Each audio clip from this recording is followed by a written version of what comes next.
Hello students, welcome to our channel Kiran Singh maths Pathshala. I am your maths teacher Kiran Singh. बच्चों, आज की video में हम लोग चैप्टर 6 कंपाउंड इंटरेस्ट के बीटी क्वेश्चंस को सॉल्व कर रहे हैं। सबसे पहले हम लोग बीटी के क्वेश्चन नंबर 1B को सॉल्व करेंगे। हमारे पास क्वेश्चन नंबर इसमें 1B का ए नंबर है, find the compound interest on ₹1000 at 10% पर एनम फॉर 2 ईयर्स। आप देख रहे हैं प्रिंसिपल हमारे पास है ₹1000, सॉरी 10,000 नहीं 1000। रेट ऑफ इंटरेस्ट आपके पास है 10% पर annum. N means number of years आपके पास है 2 ईयर्स। आपको कंपाउंड इंटरेस्ट में CI फाइंड आउट करना है। CI का फॉर्मूला आपको पता है, CI इक्वल टू होता है P into 1 plus R/100 whole to the power n minus 1। ये P के प्लेस पे आप पुट करेंगे 1000, 1 प्लस R के प्लेस पे आप पुट करेंगे, आप R देख रहे हैं 10 है, 10/100 एंड n 2 आपके पास है, तो 10 से 10 कैंसिल, 1000 इंटू, अब आपके पास हो गया 10 1 जा 10, 1 11, 11/10 पावर 2 है ना, 2 टाइम्स इसको हम लोग लिखेंगे। अब ये देख लें, हमारे पास हो गया 1000। अगर इसको आप मल्टीप्लाई करेंगे 11 का स्क्वायर 121/100, ये हम लोग इसका एलसीएम लेंगे तो 100 हो जाएगा। अब हमारे पास हो गया, ये देखें 2 0 से 2 0 कैंसिल हो गया, 10 इंटू 21 सब्ट्रैक्ट करोगे तो आपके पास 21 आ जाएगा। अब मल्टीप्लाई करते हैं 210 रुपीज़। ये हमें CI फाइंड आउट करना था, तो CI हमारे पास हो जाएगा 210 रुपीज़। अब हमारे पास बी पार्ट का क्वेश्चन है, इसमें बोल रहा है if ₹6,000 is deposited for 2 years at 4% per annum compounded quarterly, then find the time period and rate to compute compound interest। हमें टाइम पीरियड भी फाइंड आउट करना है and rate to compute compound interest.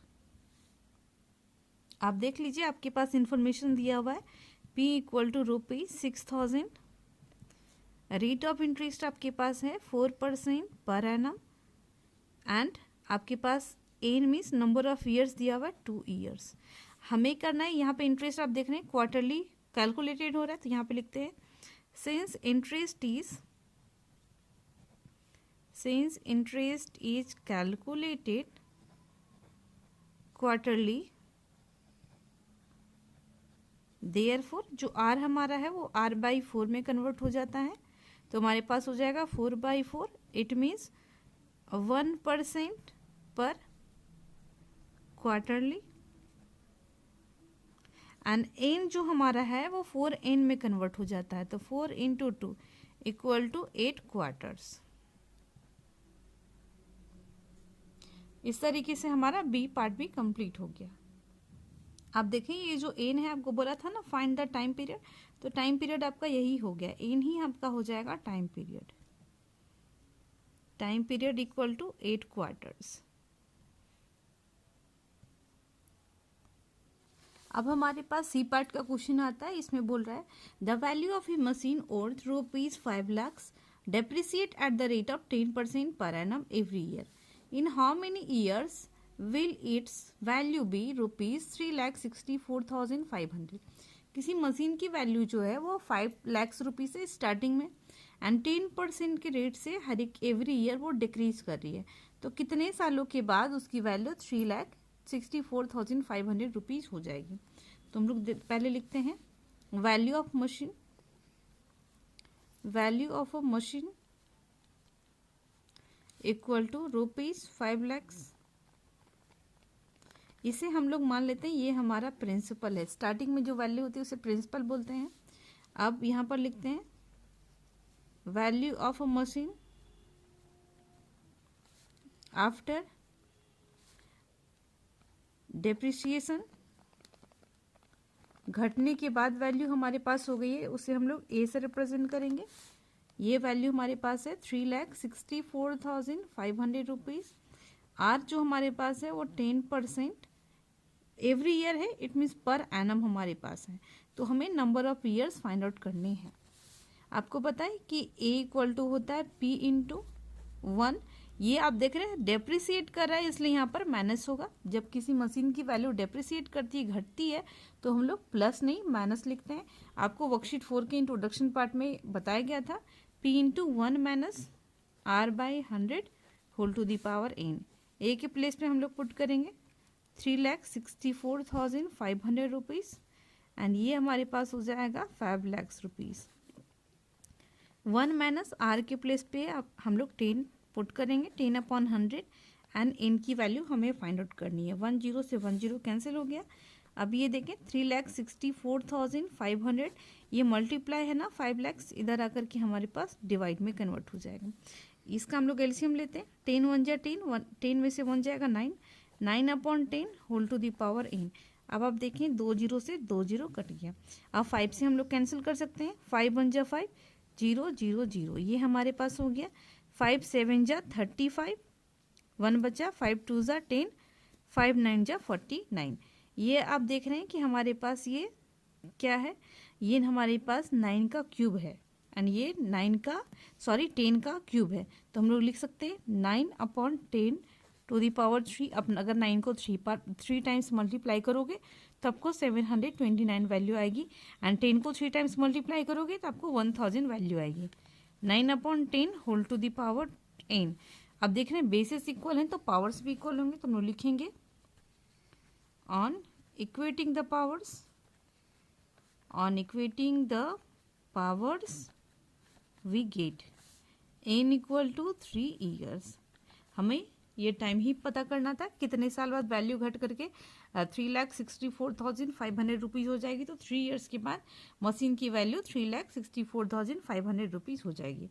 बच्चों इस तरीके से आपका C part भी कंप्लीट हो गया। अब हमारे पास डी पार्ट का क्वेश्चन है, आप इसमें देखें, बोल रहा है find the difference between the CI and SI on ₹5,000 for 2 years at 5% per annum. हमारे पास प्रिंसिपल की वैल्यू दी हुई है 5,000 रुपीज़, रेट ऑफ इंटरेस्ट आपके पास है 5% per annum, n means number of years, हमारे पास 2 ईयर्स हैं। हमें फाइंड करना है CI minus SI equal to question mark. तो हम लोग पहले CI फाइंड आउट करते हैं। CI की वैल्यू होती है P into 1 plus R by 100 whole to the power n minus 1। CI equal to P के प्लेस पे हम लोग पुट करेंगे 5,000, 1 प्लस R के प्लेस पे 5 अपॉन 100 एंड n के प्लेस पे पुट करेंगे 2 माइनस 1। 5 1 जा 5, 5 2 जा 10, ये हमारे पास हो गया 5,000। इसके बाद देखें 21 जा 20 plus 1, 21 upon 20 whole to the power 2 minus 1। ये आपके पास CI आ गया 5,000। हम लोग अब इसको मल्टीप्लाई करते हैं, 21 upon 20 into 21 upon 20 minus 1। CI equal to 5,000, 441 minus इसको अगर एलसीएम लेंगे तो हमारे पास हो जाएगा 400। अगर आप इसको मल्टीप्लाई करोगे तो 400 आपके पास आएगा। ये 2 0 से 2 0 हमारा कैंसिल हो गया, 2 2 जा 4, 2 2 जा 4, 2 5 जा 10। CI की वैल्यू आ गई 25 इंटू, ये अगर हम लोग सब्ट्रैक्ट करेंगे तो 41 अपॉन 2। CI की वैल्यू आ जाएगी, इसको हम लोग मल्टीप्लाई करते हैं। इसको मल्टीप्लाई करने के बाद आपके पास हो जाएगा 1025 अपॉन 2। अब हम लोग इसको डेसिमल में कन्वर्ट कर लेते हैं। 2 5 जा 10, 2 1 जा 2, 2 2 जा 4, 2 5 जा 10, 512 रुपीज़ 50 पैसे। ये CI की वैल्यू आ गई। हम लोग SI निकालते हैं। SI का फॉर्मूला आपको पता है, P into R into T upon 100। P के प्लेस पे हम लोग, हमारी वैल्यू 5,000 है, R हमारा 5 है, इंटू T हमारे पास 2 है अपॉन 100। 2 0 से 2 0 कैंसिल, 5 5 जा 25, 25 2 जा 50, 500 रुपीज़ आ गया। अब आपके पास CI भी है, SI भी है, तो हमें क्वेश्चन में बोला गया था CI minus SI find out करने के लिए। तो हम लोग करेंगे 512 रुपीज़ 50 पैसे माइनस 500 रुपीज़। अगर आप सब्ट्रैक्ट करोगे तो आपके पास वैल्यू आ जाएगी 12 रुपीज़ 50 पैसे। ये आपका रिक्वायर्ड आंसर होगा। अब हमारे पास ई पार्ट का क्वेश्चन है, आप इसमें देखें, बोल रहा है if ₹20,000 is deposited for 3 years at 5% compound it annually, then what will be the principal for the second year?